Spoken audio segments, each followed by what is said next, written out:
Good morning, students. Welcome to online classes of Chanakya Academy, Standard 12 Science, subject Biology. So, today we'll start with a new chapter again, that is chapter number 13. So, let's see what does this chapter tells us about.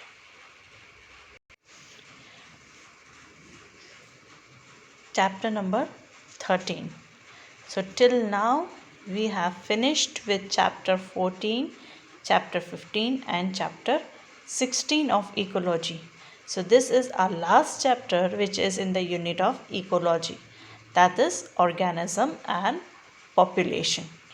So, we will study only two important topics in this, that is, organism and its environment and population. Yes.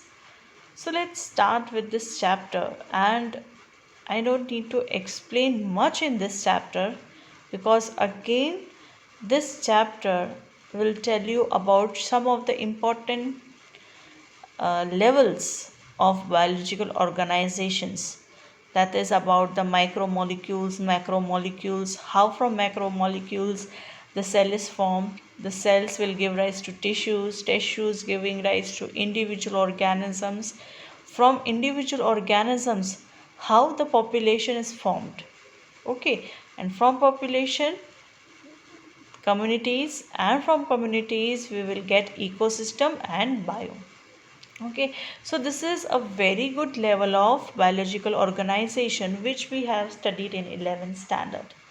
Okay, now if we talk about what exactly is organism, we will discuss in terms of an individual organism. Okay, that how these organisms look like, where these organisms are. Okay, what are the favorable conditions which is required for this organism to grow, to reproduce? All these things make it beneficial for that organisms to survive in that particular environment. Okay, so if we talk about ecology, basically we can say ecology is that subject, or we can say is the study where we are interacting two important things, that is between the organisms and between the abiotic environment. Okay, so we can say here ecology is not only dependent upon organism as a whole, but how these organisms interact with abiotic environment, that is basically ecology. Okay, so ecology, a very good definition they have shown is ecology is basically concerned with four levels of biological organization, that is organism, population, community and biome. Okay, so organism we will say in terms of individual organisms. Okay, so let's see how this individual organisms and its environment we have. Okay, so ecology at the organism level is essentially physiological ecology, which tries to understand how different organisms are adapted to their environment in terms of not only survival but also reproduction. Okay, as I told you that organisms, whatever organisms which are living in a particular area, a particular habitat, it will adapt that environment for its survival. But this survival will make them organism, okay, will make that particular organism to reproduce also. Okay, so their number also increases in that particular environment. So that environment is favoring them to live there, to survive there, and to reproduce there. Okay, so we can say that the sun, the temperature, the humidity, the climate, the rainfall, the snow, precipitation, the land areas, all these are favoring an organisms to survive there.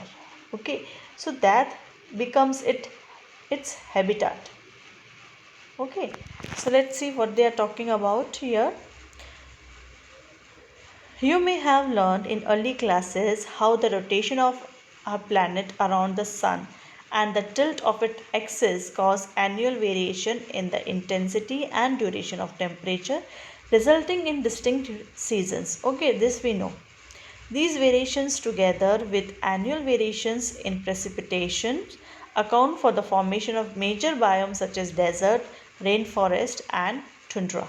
Okay, so our regions which we are getting, okay, it is basically dependent upon the rainfall.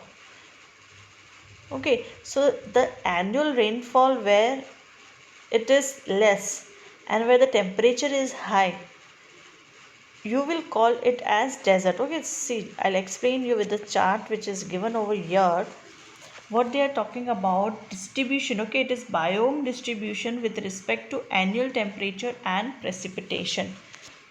Okay, so you have two axes. On one axis they have shown the annual precipitation in centimeter, and on another axis, that is y axis, they have shown the annual temperature in degree Celsius. Okay, so you can clearly see where the temperature is maximum. Okay, where is I'll just show you. Okay, here you can see that the temperature is very high in this region. Okay, it is basically more than 25 degrees Celsius, and what they are getting is the temperature is high, but the rainfall, the precipitation is low, that is below 100 centimeter. So that will be the desert area. Okay, and you can clearly see here the Arctic and the Alpine. What it is having low temperature below 10. So we can clearly see that the annual temperature and precipitation describes our land. Okay, here you can see the tropical forest. The temperature is optimum, that is between 20 to 25, and the rainfall, that is the precipitation, is maximum. So that region is a tropical forest. Okay, so this thing describes our biome. Okay, so if the organism will get appropriate temperature and appropriate annual precipitation, the biome will be high in that area. Okay, so regional local variations within each biomes lead to the formation of wide variety of habitat. Major biome of India are shown in figure 13.2. On our planet Earth, life exists not just a few favorable habitats, but even in extremes and harsh habitats. Oh, this we know that in desert also few of the organisms can survive in that sea. Okay, then we have rain soaked Himalayan forest also. We have deep ocean trenches also where no sunlight is reaching that region of the earth, but still some organisms can live in that habitat. Okay, extreme and harsh habitat. Okay, then we have tolerant streams, permafrost polar regions, okay, high mountain tops, boiling thermal springs, and stinking composite pits. So all these are what the extreme condition: desert where the water is less, polar regions where the temperature is very low, okay, oceans, deep oceans where no climate is there, so temperature is very low in that area.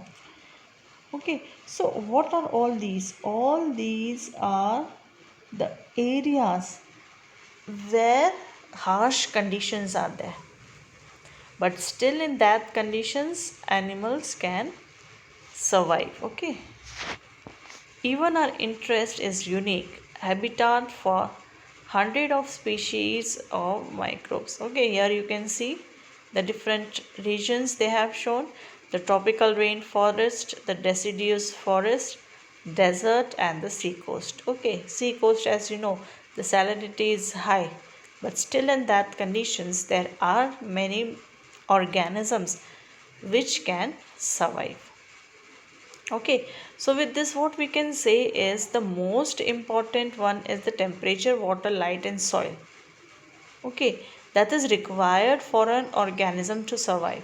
So we can say that these things, that is temperature, water, light, and soil, are the abiotic factors. Okay, and these factors are fulfilling the habitat of their organisms. Okay, so just underline these things.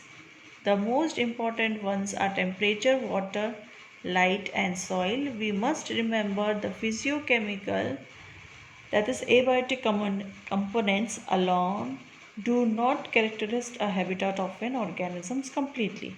The habitat includes biotic component also. Okay, so not only biotic but abiotic components also they will require. And what are they? Like parasites, pathogens, predators, competitors, okay, of the organisms with which they interact constantly. Okay, so single organisms cannot survive in that particular areas. It will require different biotic components also, communities also, along with abiotic components. So both the things together will give rise to a major ecosystem.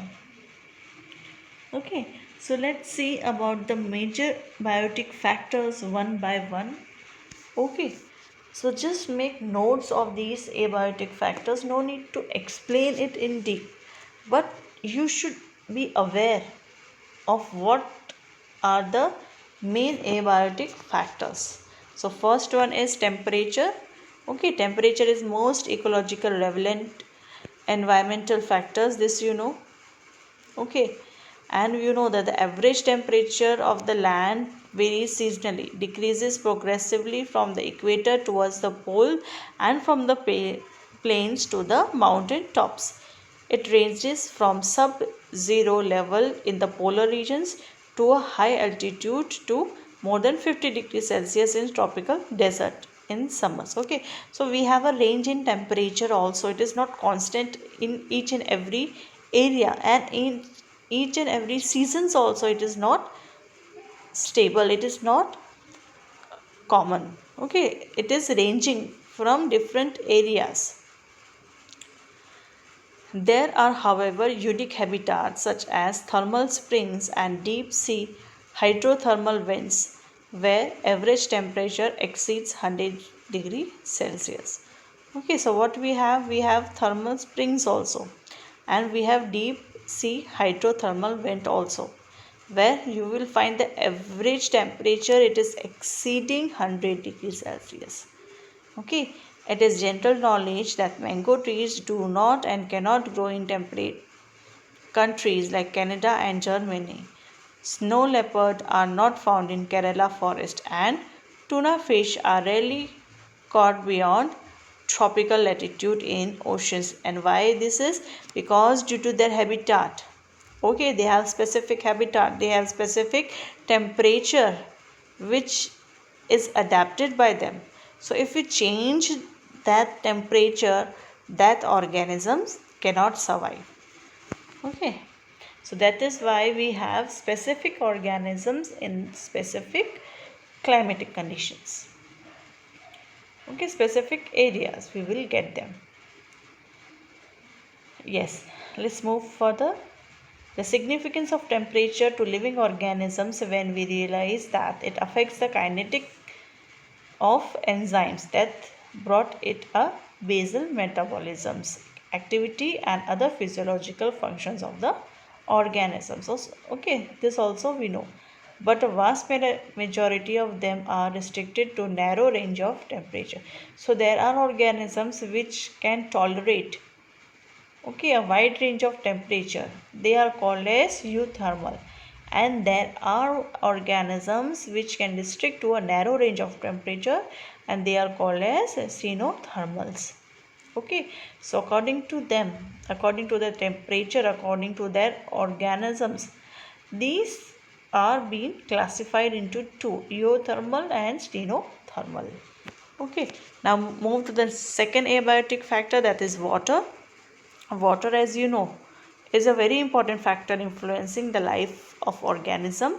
Life on earth originated in water and is unsustainable without water. Its availability is so limited in desert that only special adaptations make it possible to live there.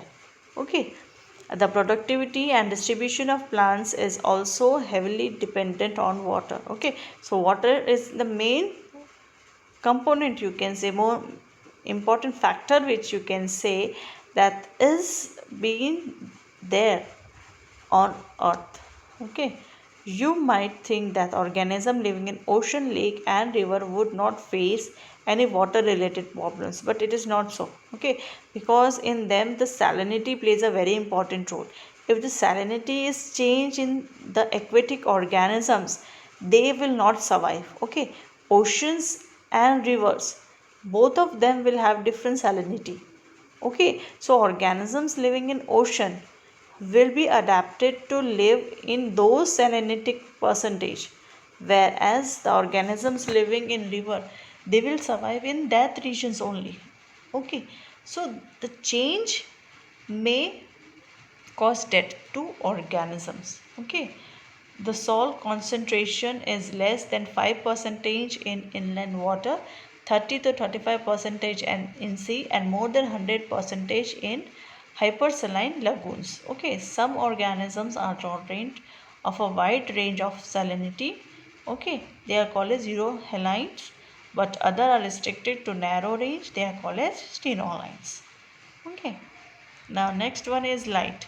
Now this light, okay, we have uh, discussed previously also, like the process of photosynthesis, the process of photoperiodism. All these phenomena is dependent on light. Okay, so this topic you can write it on your own, that how plants are dependent on light, how photoperiodism, how flowering is dependent on light as the main factor. Okay, then last one is soil. Now the nature and properties of soil is different places vary. It is dependent on the climate, the weathering process, whether soil is transported or sedimentary, and how soil development occurs. Okay, various characteristics of soil such as soil composition, okay, grain size and aggregation determines the percolation percolation and water holding capacity of the soil. Okay, you must be knowing the different type of soils. Okay, sandy soil, clay soil, loamy soils. So in all these different type of soils, different organisms are living. Okay, so yes, soil is again a factor for organisms. Those organisms which are living in sandy areas, they cannot live in loamy areas. Okay, and vice versa. So the water holding capacity is one of the parameters of an organisms to live in that particular habitat. Okay, these characteristics along with parameters such as pH, mineral composition and topography determines to a large extent the vegetation in any areas. This in turn dictates the type of animals that can be supported. Similarly, in the aquatic environments, the sediment characteristics often determine the type of benthic animals that can be thrive. Okay, so this is the main biotic factors which you can see here. Yes, so now you can write about the major abiotic factors. So just make notes of these 4 points, that is temperature, okay, explaining temperature, water, light and soil. The 4 main important abiotic factors. Okay, So with this, let's finish with today's lecture, because tomorrow I'll just continue with the remaining topic and I'll explain you further. I'll explain you two important things tomorrow. Okay, the important topic is response to abiotic factors. Okay, that how an organism, it is responding, it is interacting with these abiotic factors. Okay, we have just now studied all the four factors, but exactly how these organisms, they are responding, they are adapting, and they are regulating it, all these we will study in tomorrow's lecture, because this is a little bit bigger topic and I want to explain it in detail. So let's meet tomorrow. With this, I end today's lecture. Thank you and have a nice day.